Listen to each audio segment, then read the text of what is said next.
بسم الله والحمد لله والصلاة والسلام على رسول الله. اللهم افتح لنا فتوح العارفين وفقنا التوفيق الصالحين. اللهم علمنا بالقرآن وذكر الحكيم. اللهم علمنا ما ينفعنا وانفعنا بما علمتنا وزدنا علما يقربنا منك برحمتك يا أرحم الراحمين. اللهم لا سهل إلا ما جعلته سهلا وأنت تجعل الحزن إذا شئت سهلا سهلا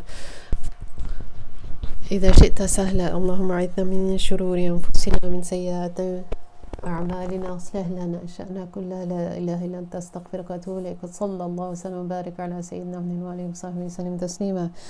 The Niyyah of Imam al-Haddad for the student of knowledge. نويت التعلم والتعليم والنفع انتفع التذكر التذكير بالإفادة والاستفادة والحث على التمسك بكتاب الله وسنة رسوله صلى الله عليه وآله وسلم ودعا على الهدى دعاة الخير ابتغاء وجه الله مرضاته وقربه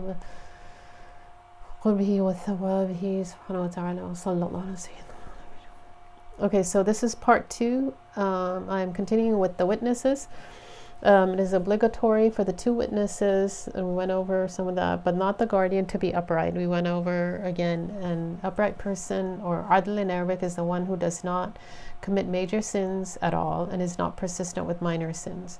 So again, they don't backbite, which would be a major sin per the Maliki and the Hanafi, and they're not persistent with minor sins. And being disobedient with parents, things like that, and those are major sins. Sometimes leaving the prayer intentionally, that's a major sin.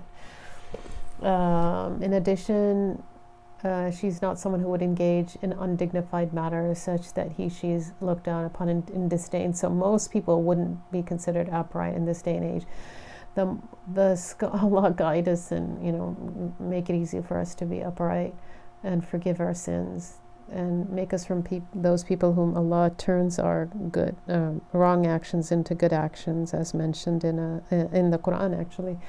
So scholar Muhammad Maulud, he's the author of Prohibitions of the Tongue, Birrul Walidain, and he was brilliant, and he was a mujtahid.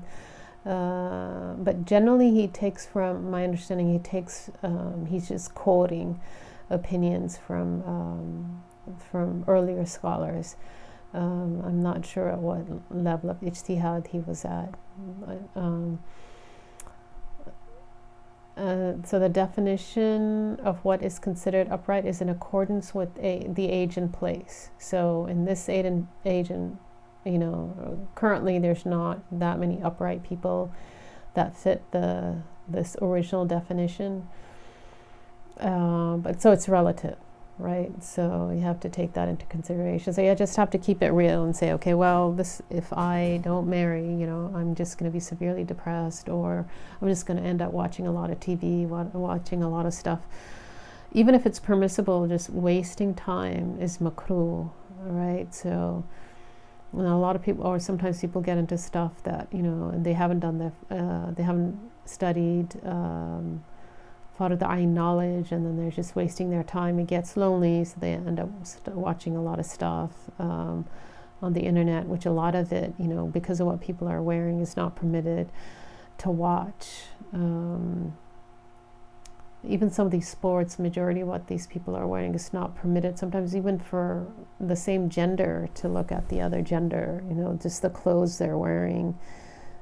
Short skirts, or just the tight clothes that the football players are wearing, and then just and they're running around, like dancing around on the field. So and then people have gatherings to watch that stuff, where people are dressed and undressed at the same time. Right now it's the men doing that as well. It's just not really been okay, so he's the larger the gathering in terms of witnesses, the less the issue of righteousness being a factor, because it's less likely there's going to be lying about the contract and things like that. Also, one must spread the news that I mentioned in the Maliki school for the nikah contract of the nikah contract once it is done.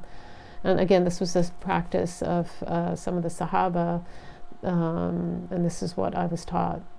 So the opposite of that, and what is the definition of secret marriage? And you have to be really careful about this, So the Malikis are pretty strict. So this is the dominant opinion, that if the husband and the guardian, or the husband and the wife, agree to keep it a secret, even from certain people, so they tell certain people, they have witnesses, but they say certain people we're not going to tell, that, according to the Maliki school, is considered a secret marriage.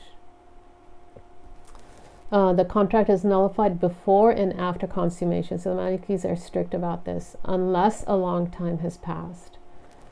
So it's after consummation and a long time has passed, then it wouldn't be nullified. So this is the dominant opinion. I would be really careful. I know there's other opinions, and there's different definitions